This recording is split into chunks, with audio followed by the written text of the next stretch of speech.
Hey everybody, how's it going? I'm Paul, I'm with the DiceyReview.com, and tonight we're going to be looking at the 1 to 5 player game Steamrollers from Stronghold Games and Flatland Games. Steamrollers comes with a number of components, including one supply board, one setup play aid that will allow the players to change the map before play, 7 action tiles, including one tile specifically for the solo game, 6 order tiles, 5 starting power tiles. The game also comes with 200 individual player sheets that are double-sided, 56 total goods cubes in the colors shown, 6 white dice, 1 black die, and a start player marker. You'll also need a pen or pencil for each player. These are not included in the box. The game also comes with a yellow bag to hold the goods cubes. All of the components that you see here are included with the game. These components are all either optional variants or mini expansions that are included in the base box. For the purposes of this video, I'm going to incorporate all of these mini expansions and variants in the game so that you can see how they work. To begin setup, place the supply board in the middle of the table. Then give each player an individual player sheet and a pen or pencil. The supply board has a map that consists of 6 different regions. Each of the different regions is represented by a different color. Each region also has a city that's indicated by a darker color and a die number, and a town that's indicated by a black circle. Before the game, players will need to place all of the good cubes except for the black good cubes in the yellow bag and then shuffle them thoroughly. After this is done, blindly draw goods from the bag equal to the player count plus 2, and then place those good cubes on each of the cities. Since we're playing with a 2-player example, 4 good cubes would be placed on each of the cities. After this has been done, remove any good cubes whose color matches the region they're in. So for instance, this yellow good cube would be removed, this gray good cube would be removed, this blue good cube would be removed, and so on. After this is done, if you're playing with the optional coal resources variant, place 1 black coal cube on any city that had a good removed. So in our example, it would look like this after we're done. There are 6 action tiles that are double-sided. Randomly choose sides A and B from different action tiles and then place them next to the board. There are also 6 order tiles that have an A and a B side. If you choose to use this optional variant, choose a random side for each tile and place them near the play area. If playing with the optional starting power tiles variant, place the 5 start power tiles next to the supply board. In this game, players will use white dice equal to the player count plus 1. So in this example, we'll have 3 white dice near the playing area to be used, as well as the black die, which is always used. The last player to have missed a train receives the first player marker. There's also this player setup board included in the game as an optional variant. This board is double-sided with a medium and a hard side. This allows for more random challenges and variation with the individual player sheets. To incorporate this variant, choose either the medium or the hard side. In this example, we've chosen the medium side, and then roll a die. Based on the result, draw the lines shown that match the die rolled on each of the individual player sheets. After you're done drawing the borders, it should look something like this. These lines represent impassable mountain ranges. No transport of cargoes allowed across these marked borders, and if you have connections that cross them at the end of the game, they don't score points. After drawing these lines, you can put the setup board back in the box. Next, players will be able to select their starting power tile. Beginning with the player to the right of the start player, and then going in reverse turn order, players will select one of the face-up power tiles. This power tile would allow a player to score 2 victory points before the start of the game. This power tile would allow a player to draw 1 free train track on their individual player sheet before the start of the game. This power tile would allow a player to randomly draw a good from the bag and then place that good on the 3 or the 4 city of their personal player sheet. This good can't be a gray good. This player would then have a personal good that only they can deliver. This power tile would allow a player to select one of the action tiles before the game has started, And then finally, this starting power tile would allow a player to mark any one of the boxes in their engine on their personal player sheet. Engines can be upgraded to deliver goods further. For now, we'll say that a player chose 2 points, and the next player chose to upgrade their engine. After the power tiles have been chosen and their bonuses have been applied, all of the power tiles can be returned to the box. They won't be used during gameplay. In Steamrollers, the game will be played in a series of rounds. A round consists of the start player selecting all of the dice and then rolling them. The black die determines the types of tracks that can be drawn this round, and the white dice allow players to take certain actions.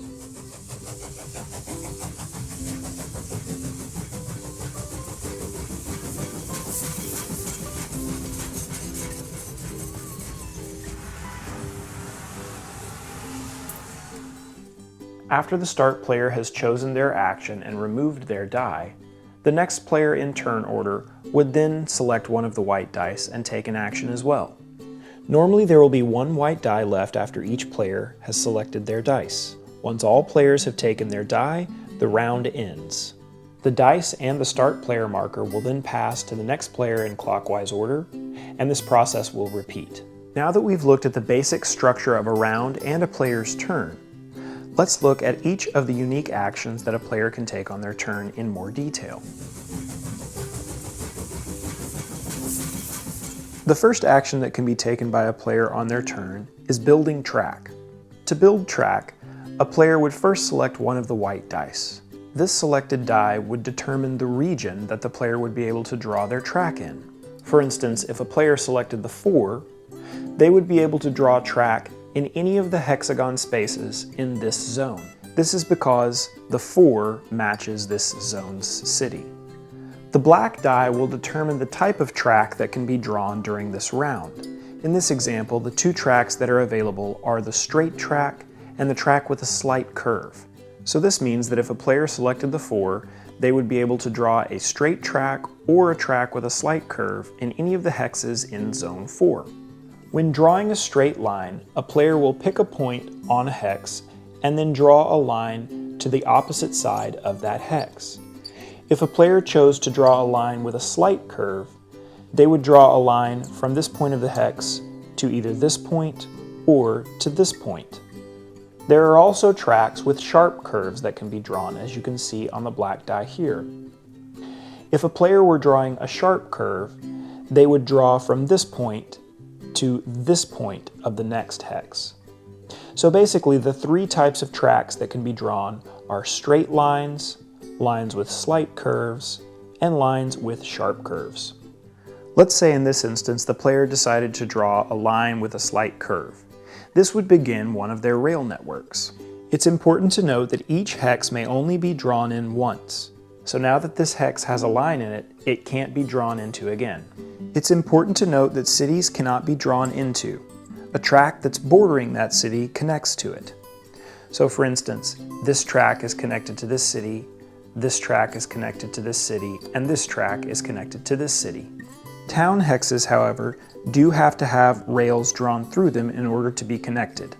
So as you can see in this example, cities 1, 4, and 3 are all connected, but cities 3 and 5 are not yet connected because the railway is not running through the town. It's also important to note that tracks do not have to be built connected to a city or a town. As you can see, this player has started to draw a track in the green zone. The next action that a player could take on their turn is improving their engine. To improve their engine, a player would simply select one of the dice in the pool and then draw in the check mark on their engine that corresponds to that die. Each box that is checked improves the engine's power by 1. So in this example, our engine now has a power of 1. Each die value can only be crossed once, and an engine's maximum strength is 6. These check boxes can be checked off in any order, so I could have started with the 1 like we showed, or I could have started with the 4 or the 2. The engine's strength is going to determine how many towns and cities can be passed through or crossed when delivering goods. The next action a player can take on their turn is delivering goods. When delivering goods, the white die selected will determine the city that the good will be delivered from. To be able to deliver a good, a player has to have a series of continuous railway connections between cities on their map. This will allow a route to be traced from the source city to a destination city. Other cities and towns might be crossed in this process. The delivery distance is equal to the number of cities or towns that the good will reach during the transportation of a good. Let's say in this example, the player wanted to select the die with a value of 1. This would allow them to deliver from the city showing the value of 1 in the yellow zone. And let's say that they wanted to deliver to the city with a die value of 3 in the gray zone. They have a continuous connected railway, so that condition has been met. The next thing that a player has to take into consideration is the distance between the two cities that they want to deliver to. Distance is determined by counting the number of cities or towns that a track will pass through on its journey. Each city or town increases the distance by 1. So in this example, to deliver a good from city 1 to city 3, this player would have a distance of 1, 2, 3, 4. To be able to deliver a good to a distance of 4 cities or towns away, a player's engine must be upgraded to the 4th level. In this example, our player has been able to cross out 4 boxes on their engine, so this delivery would be possible. After checking the requirements on their player sheet, a player will then select one of the goods from the source city where they want to deliver from. The color of the good has to match the destination. So in this example, we're trying to deliver to a city in the gray zone. So this player would either be able to deliver this gray good or this black good. The coal or the black resources are wild cubes and can be delivered to any city. Let's say in this example, the player wanted to deliver the black good. They would select this good from the board and then place it next to their player area. These goods can be traded in later to complete order tiles. Finally, the player would score points equal to the distance that the good was delivered. In this example, the good was delivered to a distance of 4, so the player would gain 4 points. These points are marked by checking in the boxes that are highlighted now. It's also important to note that when making a delivery, a player cannot pass a good through the same city twice. So basically, you can't make a loop. Throughout the game, as players deliver more and more goods and collect them next to their player board, they can spend these goods to claim order tiles that have been placed at the start of the game. Once per turn, a player can turn in resource cubes to claim order tiles if the cubes match the color on the order tile.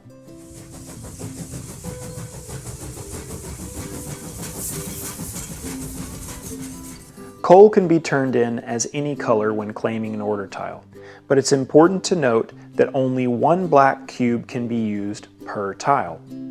So in this example, the player could turn in these 2 yellow cubes and the 1 black cube by returning them to the bag, and then they would be able to claim the yellow tile with the 3 victory points showing. Once a player has claimed an order tile, no other player can claim it. The last type of action that a player can take on their turn is claiming one of the available action tiles. The action tiles will be slightly different each game based on which side of the tile is showing. And these action tiles will provide players with specific special actions that they can take if they control the tile. There are 2 types of action tiles. Action tiles that show a lightning bolt in the top left corner, and action tiles that show an infinity symbol in the top left corner. Action tiles with the lightning bolt are one-time use tiles. Once they're used, they are returned to the supply. Action tiles that have the infinity symbol can be used again and again as an ongoing bonus. The players may not voluntarily get rid of these tiles. A player would claim a tile by drafting one of the dice that matches the value on the tile. So for instance, if a player selected the die with the 1 showing, they would be able to claim the tile with the 1. The player would then take that tile and place it in their playing area, turned sideways. When a tile is turned sideways, this means that the tile is inactive and can't be used until the player's next turn. At the start of this player's next turn, the tile would be turned face up. If a tile is face up, it's active and can be used by that player. If an action tile is active and face up in a player's area, it can be stolen by other players. For instance, if another player on a future turn selected a 1 from the dice pool, they could choose to take this tile from this player if it were in its active state. It's important to note that if a tile is inactive and turned to the side, it can't be stolen by other players. Now that we've talked about the general concepts with the action tiles, let's look at what the tiles do in detail. Tile number 1 has the same power on both its A and its B side. This power would allow a player to change a die to any value. So they could use this tile, returning it to the supply, and change a 1 to a 4 or any other number that they wish. Tile 2 has 2 separate powers on its A and its B side. On the A side, the player will be able to take 2 white dice on their turn and perform an action with each. In this case, there wouldn't be a leftover die at the end of the round. The 2B tile would allow a player to play it right after another player chooses a die. That player must then give you the die and choose another one. Other players can't pick the die that you've selected and reserved, and you have to use that die on your turn instead of your normal action. You have to use this tile before your main action in a round. Tile number 3 also has different actions on its A and its B side. If a player controls the 3A tile, when delivering goods, the player can use the white die as the destination of a delivery instead of the source. So for instance, if they select a 3, they wouldn't have to deliver from City 3. They could deliver to City 3 from any other city. When a player controls the 3B tile, they can spend it when making a delivery. The delivery distance would be increased by 1 or 2 as if 1 or 2 more cities were crossed. It's important to note that the player still has to have an engine strong enough to make that delivery. The action tile with a value of 4 also has 2 separate actions on its A and its B side. If a player controls the A side of the action tile, when making a delivery, the player can make a delivery of unlimited distance. The rule stating that a good may not pass through the same city twice still applies. If a player controls the B side of the 4 action tile, the strength of the player's engine is raised by 1 as long as they hold the tile. If a player has the 5A tile, they can change the value of a white die by plus or minus 1. It's important to note that the players can't wrap numbers around, so they can't go from 1 to 6, or they can't go from 6 to 1, and a value of 7 or 0 are not allowed either. The B side of the 5th action tile allows a player to re-roll a white die or flip it to its opposite side. They have to use the new result after doing one of these 2 things. And finally, the 6th action tile has the same action on both sides. The player can ignore the black die and draw any of the 3 types of track on their turn. If at the end of any round 3 or more cities on the supply board are depleted of their goods, the game will end and scoring can begin. A player will first total the points that they gain by making deliveries during the game. They'll also score points for their rail network. Each completed connection between 2 cities is worth 1 point, and if there are any towns in between the 2 cities, those are worth a point as well. So in this instance, the player would score 3 points for this connection, 1 point for this connection, and 2 points for this connection. The points would be marked by checking the boxes shown. If a player has upgraded their steam engine to a strength of 4, 5, or 6, they will gain 1, 2, or 3 extra points. So in this example, our player would gain 3 extra points. Finally, players will add or subtract the victory points on any action or order tiles they hold. So in this instance, the player would lose a point for their combined action tiles, and they would gain 6 points from these order tiles, for a net total of 5 points. After totaling up all of these different values, the player would write their final score in the circle shown. The player with the most points wins, and in the case of a tie, the player with the best engine wins. If there's still a tie, the player with the best network wins, and if there's still a tie, the victory is shared. Alright everybody, thanks so much for watching. That was our video. We hope that it was helpful and we hope that it was informative. If you still have questions about how to play the game, leave a comment below or you can send an email to the dicey@gmail.com. If you want to hear more from the Dicey Review, check out the Dicey Review podcast. It can be found on iTunes, Stitcher, TuneIn, or SoundCloud. You can interact with us at our Board Game Geek Guild. If you search for guilds, podcasts, and the Dicey Review, you'll find us there. And you can always read our written reviews over at thediceyreview.com. Thanks so much for watching. Until next time, we'll see you at the table.